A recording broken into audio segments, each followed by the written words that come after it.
this sets up one of my favorite parts of WandaVision, the commercials. So starting with you, Amanda, we have the Nexus commercial, which is an antidepressant to kind of get you up into, get it to in your feelings, to anchor you back into your reality, or creating your own reality of your own choice. So we always break these commercials down every single week. Starting with you, Amanda, what was your interpretation of this Nexus commercial? I think it's just a representation of how Wanda's feeling, or she has felt after losing Vision and losing everyone. I actually really enjoyed this commercial and the way it was written. As you just said a couple of lines there, I thought it was really well done. But honestly, after that commercial, I'm kind of sitting here like, what if Wanda she's by herself after episode 9? Like, she loses literally everything, because that's what it feels like at this point. And that commercial, I was just kind of taken aback because it got pretty dark, to be honest.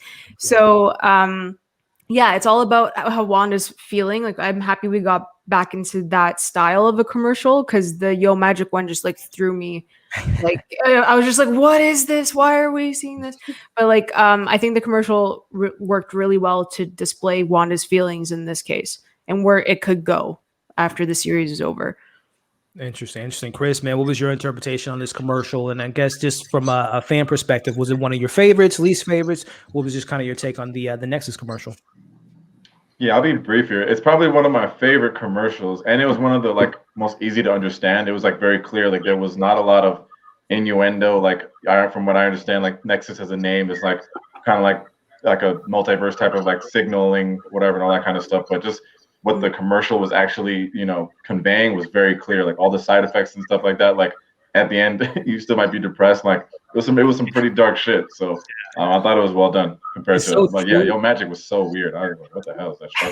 That commercial, whenever I see those infomercials at 3:00 in the morning and you hear all the side effects, the shit is worse than the fucking anxiety. Yeah, exactly. I don't want to die off this.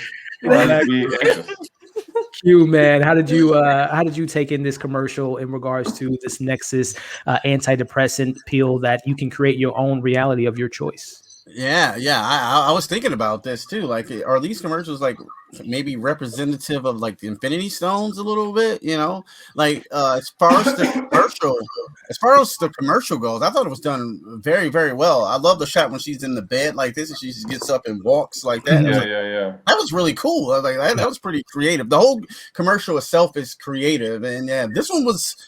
I mean, the kid on the island was pretty dark and dying, but this one was, it was definitely depressing and weird the way it was shot, and with the grays and all, and it still didn't have a happy outcome, No.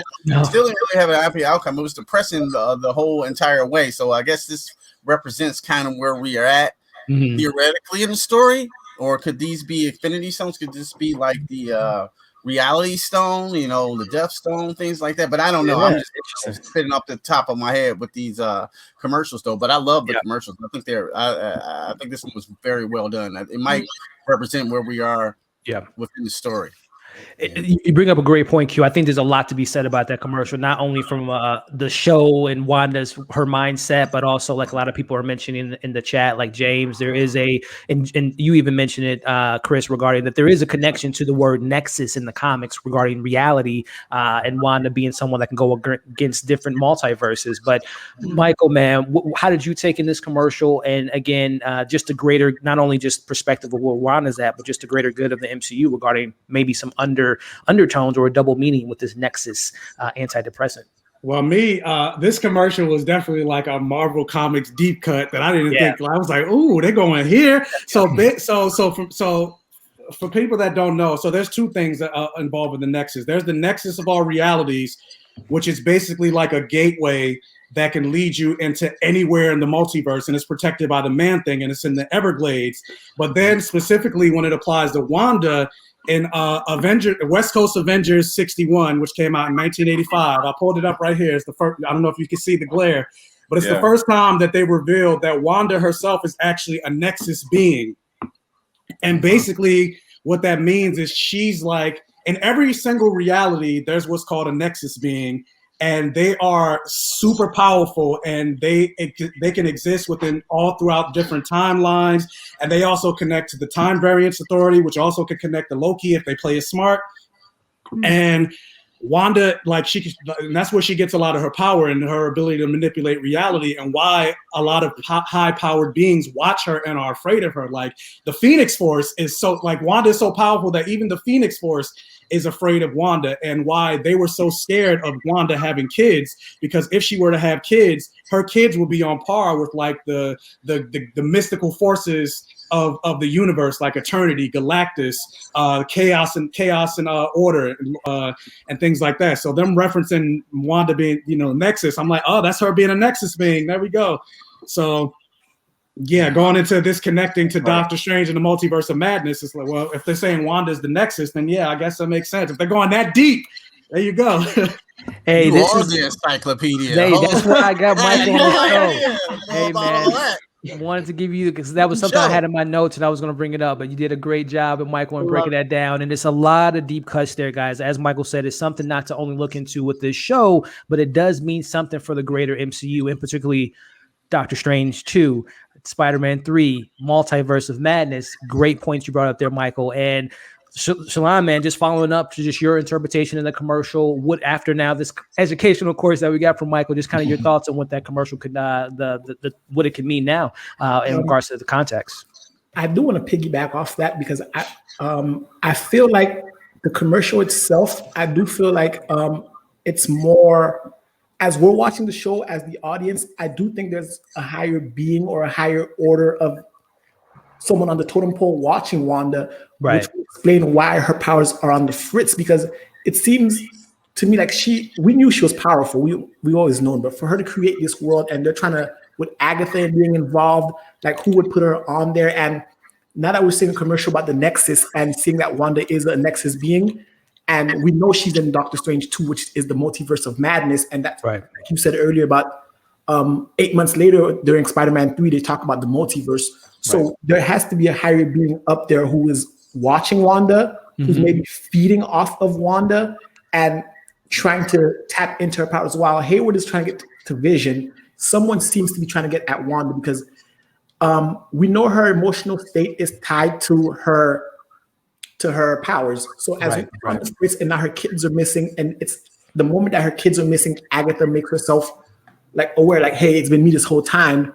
And I think there is a higher being behind all of this as well. Like there is a bigger bad than just Hayward, because having Hayward be the big bad to someone as powerful as Wanda just doesn't seem to fit like equilibrium, because Wanda can just be like, and he's gone. So I do feel like there's a bigger entity at play here, whether it's Mephisto or whoever. I do feel like it's a bigger point, and it has deeper ties to the rest of the multiverse. And now that Disney has their other properties back, now they introduce X-Men and stuff like that. That's why we saw the whole Pietro kind of egg thing going on. There is a bigger plot point that extends beyond just WandaVision. Number one, all you guys have that.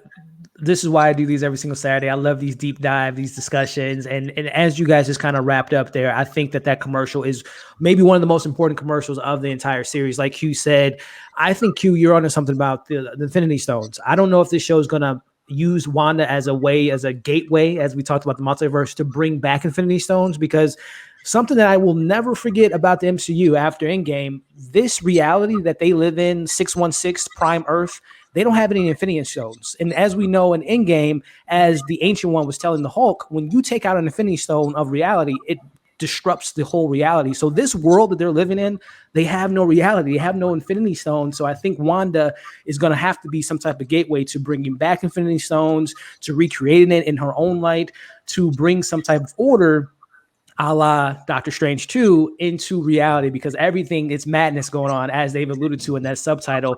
It explains so much of how we're getting these different versions of characters. Pietro from X-Men. Again, if we are, the rumors are to be said about Spider-Man 3, Tobey Maguire, Andrew Garfield, Doc Ock. They all have this gateway into this other reality, to another world that doesn't have any stones in its reality. So there's a lot to be said about missing Infinity Stones, the Nexus being a gateway. this show, I think it's a happy accident that this is the first project of the MCU, because I think this is one of the most important projects, even though it was supposed to be like the third project after Black Widow, Eternals, Falcon and Winter Soldier, and then WandaVision. But I think it happened to work out this way perfectly, because I think the show is very pivotal to the rest of Phase 4. So, and as of right now, with the way Wanda's powers just keep increasing, like she herself is all the Infinity Stones. Like she can manipulate your mind, she can manipulate reality. Yep. The only one she isn't really is the Soul Stone. Right. But yeah, like I'm pretty sure she can teleport. So space, Tesseract, she isn't ready jumping through time. She has the raw power. Yep. So it's very interesting, man. Again, I know a lot of people they bring up in this show, how is she so powerful? But Wanda's been very powerful since we first met her. And just look at Infinity War. She literally was able to hold off Thanos, who had 5 stones in his possession. At the same time, she was able to destroy the Mind Stone in Vision's head. So Wanda is a very powerful being. And this show is really alluding to that, which if she is the big bad in Doctor Strange 2, I don't know if Doctor Strange is going to be able to take her out pretty easily. So we'll see. Wanda going to jail. I hear she is. Wanda got to go to jail. Pretty sorry, New York City at its finest. Hey man, it is no worries. But I'm loving this conversation. I was gonna say, I do feel like something had to have happened within those 3 weeks between Endgame and now for her to get to the point that she's warping and react. Because why did she do that against Thanos if she was always able to do that? So I'm like, maybe she met Agatha before this and she gave her a little bit of training. I don't know. I don't know. Something had to have happened. I think, again, if we are to theorize, and we'll talk about Mephisto and Nightmare, if someone came to Wanda and someone that she thought that she knew, maybe it was someone disguised as Hawkeye, maybe it was someone disguised as someone close to her and manipulated her to create this hex, I think that might explain some of the situation. Because I think in this episode, I don't think she just met Agatha in this episode. As Agatha says, it's finally nice to meet you, as we see her coming into the town for the first time. So I think there's someone else behind the scenes that we'll talk about. But again, everyone, the chat is going crazy. I'm loving all the comments. Again, if you guys are just tuning in, make sure you give this video a thumbs up. Share this video because we're nerding out right now. So I want to have as many people nerding out with us as possible. And again, all these amazing content creators on this panel, all their content, all their links are in the bio. So subscribe, follow them, do all that good stuff, because there's some amazing people with some great things to say. So definitely do me a favor and show them some support. Before we go to the next topic,